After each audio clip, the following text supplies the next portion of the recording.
small youth tear upon the core of blasphemy. Follow your prophet and on evil make a victory. Let our righteousness be a role model to our children, making new generations of believers decently upbringing, with parents as an example. As gems we shape them, fearing only Allah, devoting our lives for Him.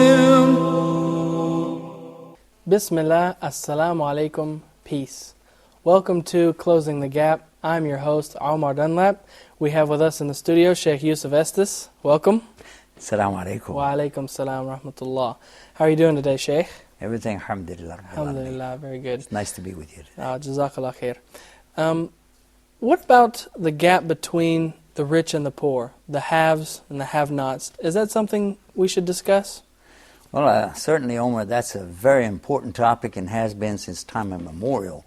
Those who have and those who don't. And there have been many societies and ideologies that have been presented over the centuries in an effort to try to deal with this topic, in an effort to somehow even things out or to make it better for those who don't have.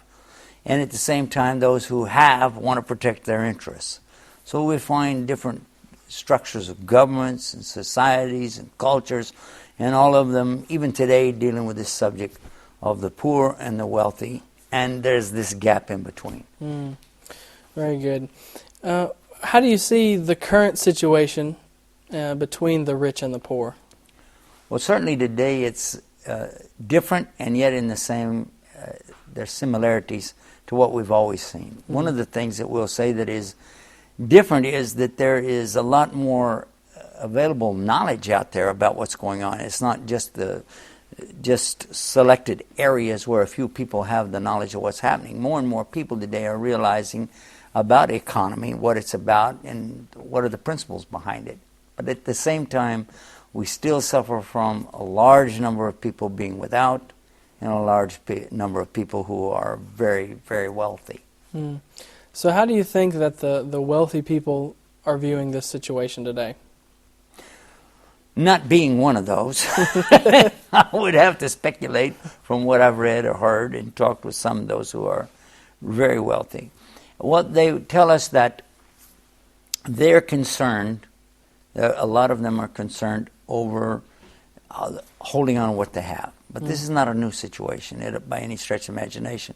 When we look to the Gulf countries, or when we look to the European countries, when we look to the societies of the West and the East, we find that a lot of the wealthy people are very concerned over the present economic situation, especially related to wars and security interests, interest in that people have in the internet and what's the transactions that are taking place there, financial transactions. So this is a big concern of the wealthy people, looking at what's going on and what they need to do to sort of support what they have, protect themselves against losses. Very good. What about the people that aren't as fortunate in terms of financial situation? How are they viewing the current situation?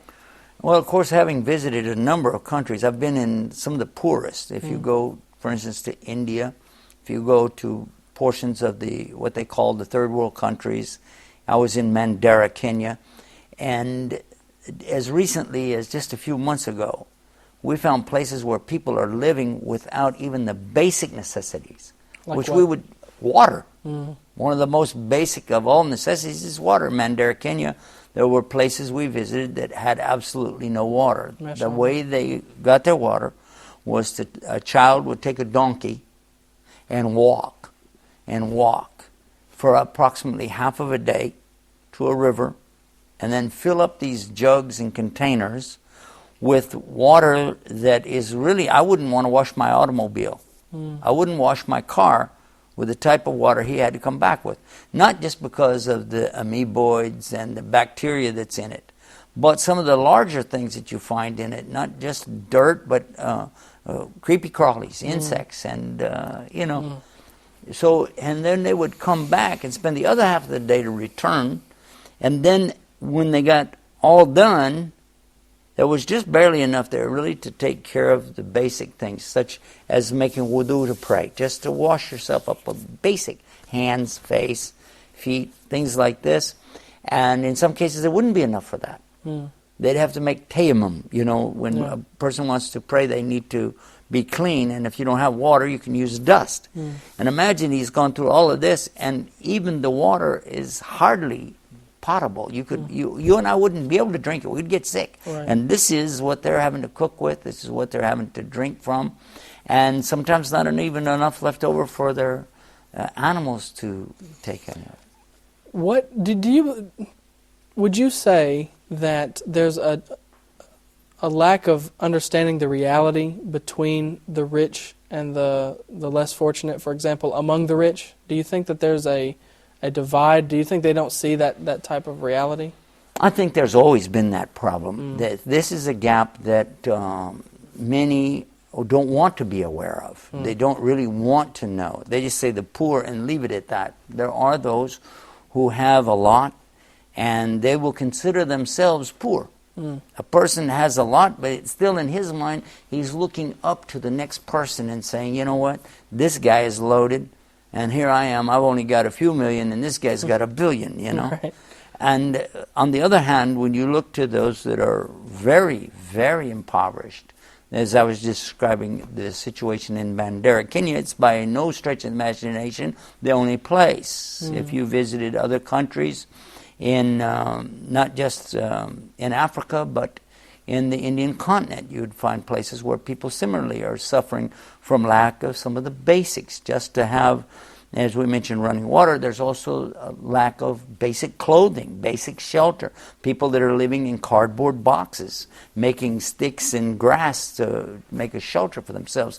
Today, in today's world, not something you're seeing in National Geographics from 40 years ago, but right now, this minute. And you could visit the Oriental countries and see this type of thing. But then you might be surprised that even in New York City, we have people who are living under bridges who don't have any more than some of these people in the other countries we're talking about. Speaking about, obviously, both you and I are from an American background. What effect did it have on you to see that sort of thing? Because it's not something you generally see just walking down the street in America. So then when you visit these countries, obviously that has to have, some sort of eye-opening takes place. Omar, there's no doubt that a person coming from our background see these things firsthand. It has a tremendous effect on you. Now, I know that there are organizations that are visiting in places like Argentina, in Chile, in South America, also in Central America, and they're seeing this kind of thing firsthand. And it's very, mind-blowing. It's a shattering thing to your insides when you realize that these are human beings just like I am. And yet look at the suffering that they're enduring.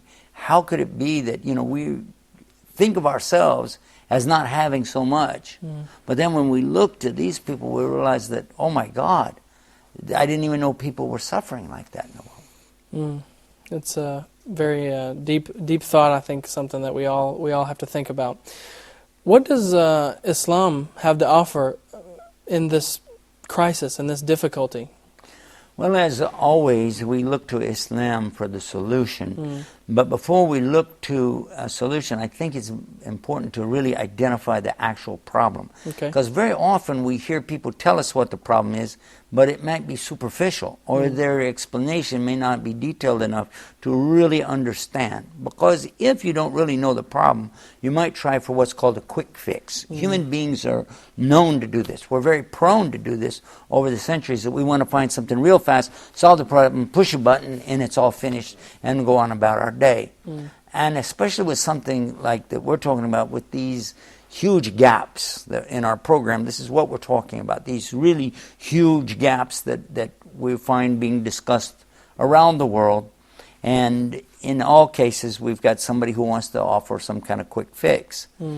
But Islam is not telling us to look for quick fixes. It's actually telling us to look closely at what the situation is, identify a problem, but then look to what the Creator of the universe has offered for us. Now, Almighty God, Allah, the one and only Creator. He is the one who's behind all that happens. And not only is He causing conditions to exist, but at the same time, He's providing us with solutions to these problems, provided that we properly identify what the problem really is, and then apply with His direction these solutions, so that there will be not just a temporary fix, but an ongoing solution that becomes not only something to benefit one group, but to give a balance to all people concerned. Now, this is how Islam is presenting this. All right. Now, is that solution that Islam is presenting us, is that something that just one person has to do, or is it a collective responsibility, the poor, the rich, and the people in between? Obviously, because we're talking about the entire planet, it is something that all the people would be involved in to some extent, not just one or two. Because one or two people are not going to solve the problems for the whole entire 6.5 billion that we have on the planet today. Right. What Islam is, again, I want to go back to, the solutions are coming to us from something revealed 1,400 years ago. So this is a great test, isn't it? To say that if Islam is in fact what it claims to be, a solution for humanity, claiming to be the source coming from the Creator of the universe in the first place, claiming to be the eternal and final word of Almighty God, then for sure it should be able to give us a clear solution on these problems. It should be. Right. And how would we ourselves, you and I, I'm just a normal person like you, and we're looking at these things and we're saying, oh, wait a minute, how could a document, the Quran, come 1,400 years ago? Now all of a sudden we're going to look today at the stock market, for instance. There's a subject. Talk about the stock market. Talk about the big banking system and economics. Talk about the conditions we find people of portions of India, portions of the Orient, portions of even the Gulf, where you have such a wide spread between those who have the haves and the have-nots. The Muslim countries are obviously no exception to this rule. So how could Islam, coming 1,400 years ago, provide us even with a crumb of a solution, much less give us the ultimate? And I think that's a big test for Islam, and I think it's an opportunity for those who really want to open their minds to observe what Islam is saying. And if it works, if it really does provide a solution, whether or not you ever take the solution, whether or not you ever take the medicine, so to speak, but you realize that it would work, then this gives you an idea of whether or not Islam is for real. Okay. So does Islam offer the solution? Well, of course, in our program we're going to say yes. Of course. We're going to be talking about some of those things, not just in this program, but all of our programs. How does Islam look at this problem, and then what does it offer as a solution? Very good. Now, because we're talking about people, human beings, we're talking about a number of facets here. One is our logic. All humans are trying to talk about our logic, my thinking, your thinking, our thinking, ideologies coming from here. But then there's something else, too, that has to be satisfied along the way, and that's the heart. Because the emotional side is not ruled out by the mental side. Right. When you try to do this, there's some ideologies hold that that's enough, but it doesn't satisfy. You still got people in the street screaming and hollering, it's not fair, we want, I want, we have to have, and this is because the heart hasn't been satisfied. In some cases, you will find that, like when I visited Mandera, the people were not out in the streets hollering and screaming for equal rights or for food or anything else. They were very, very, I think, calm and tranquil over the whole thing, in spite of the fact that a woman mentioned 5 of her children had died in front of her eyes simply because they didn't have enough water. But yet she was very calm with that. Now why? And why would it be that somebody else in America, let's say for instance, or in the West, could have what we would consider a pretty good income and have a big home and still wind up committing suicide? or kill their children. And this happens. This is not a rare thing that takes place, that a woman will actually kill her children, or a man kill his own children. Why? And by comparison, you look, how come these people over here seem to be okay with their poverty? These people, on the other hand, seem to have a lot of wealth, but there's a whole different attitude. So this attitude is coming from the logic or the heart. So this, again, we have to treat that. We're getting into a very interesting part of Islamic thought, which is the matters of the heart and the unseen and what effect that has on the real world. And this is very important. We're up against a hard break, so we're going to go very quickly, just a very quick break, and we'll be right back, inshallah. So don't go anywhere, because the conversation is just getting interesting, I think, inshallah. So we'll be right back. Fearing only Allah, devoting our lives for Him.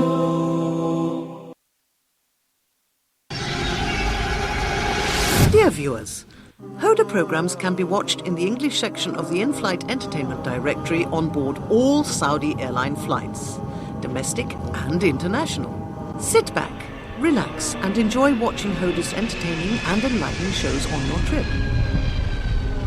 Hoda wishes you a safe and successful journey.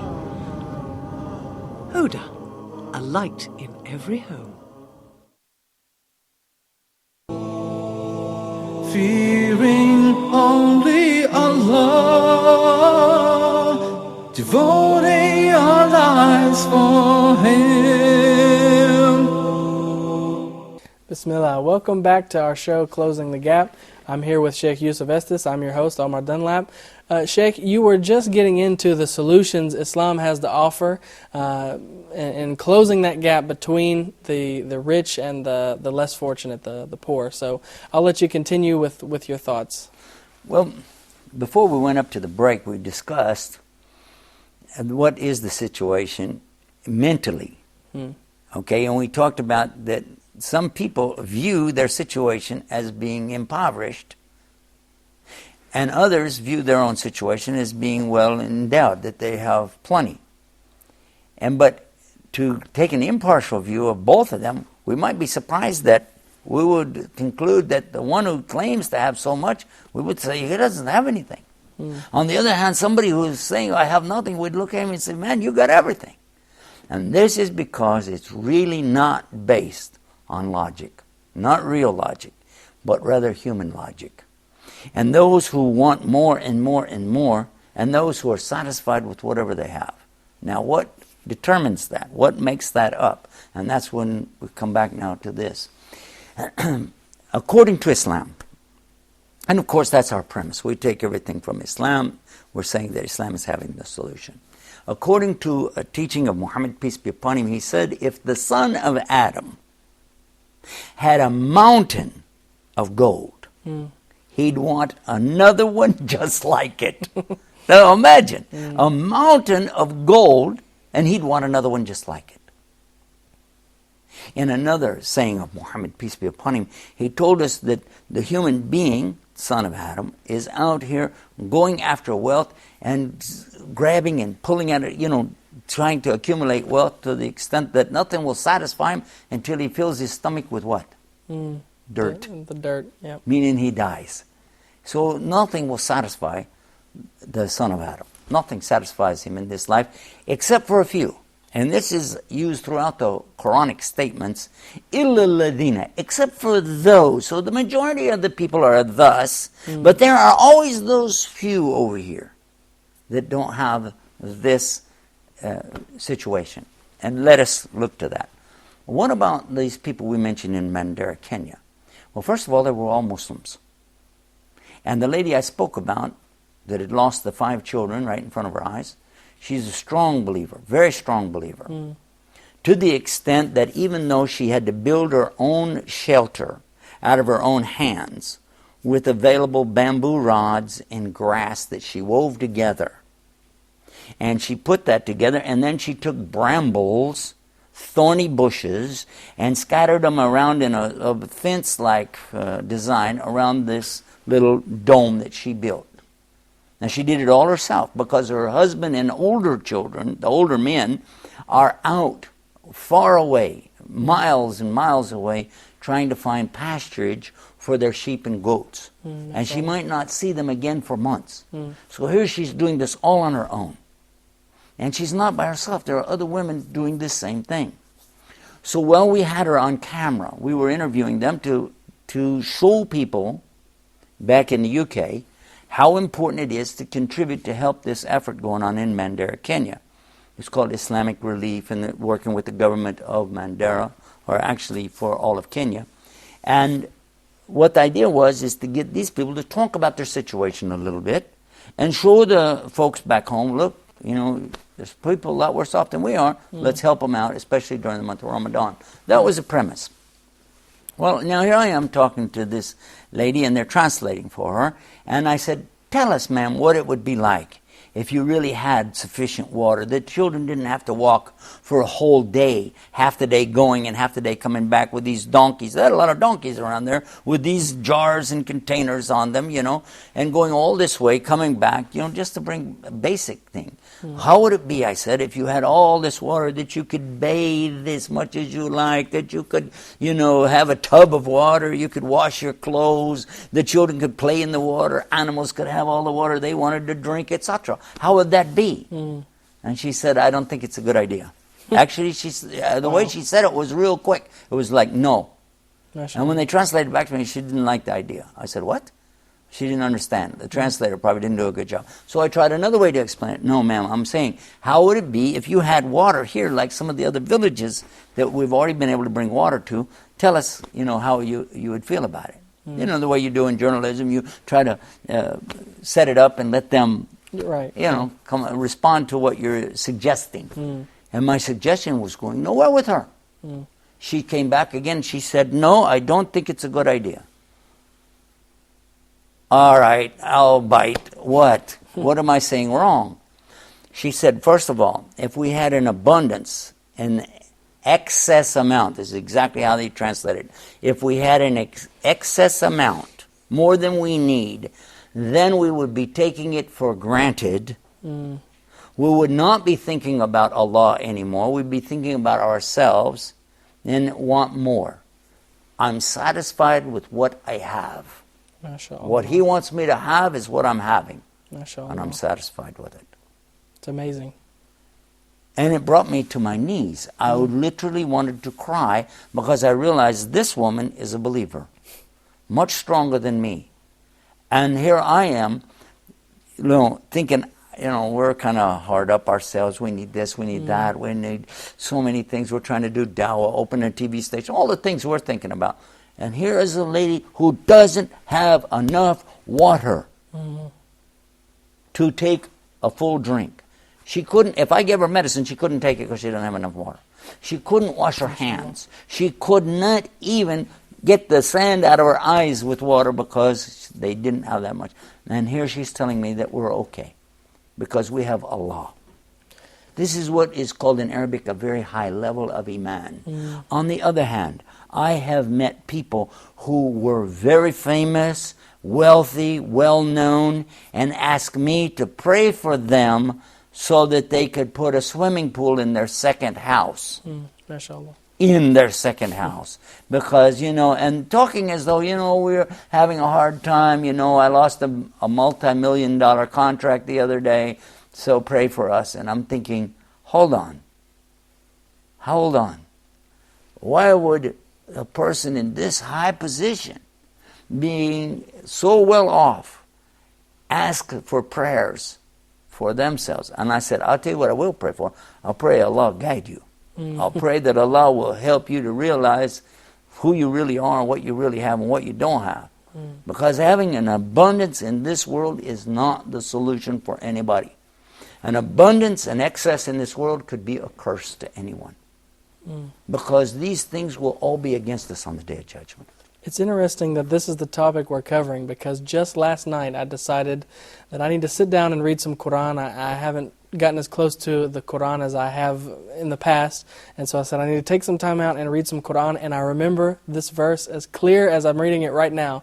Maybe you know it in Arabic, I'm not sure. Maybe you have it. You'll know it from my translation here, but it said that the wealth and sons is not going to bring you any nearer to Allah, to God. It's not going to bring you any closer. Right? Maybe you have it, maybe you don't, but that's not the thing that's going to bring you close. Yeah, it's your wealth and your children. Right. Your children, your wealth, your mal and your walid, because that's exactly telling us, for the one who is more afraid of losing his wealth, that he would make profit in his business, and afraid from losing his offspring, his family. He's more concerned about that than he is concerned about his relationship with Almighty Allah. Then just wait for the Day of Judgment to come. And it is coming.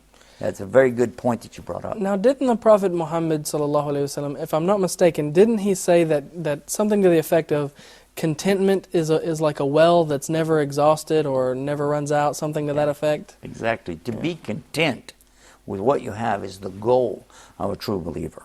You find yourself in a situation that you can change, then you should work to change it. Right. You find yourself in a situation that you cannot change, then you learn to have what's called in Arabic sabr, which is patience and perseverance. Right. Actually, it's more than patience, it's persevering in patience.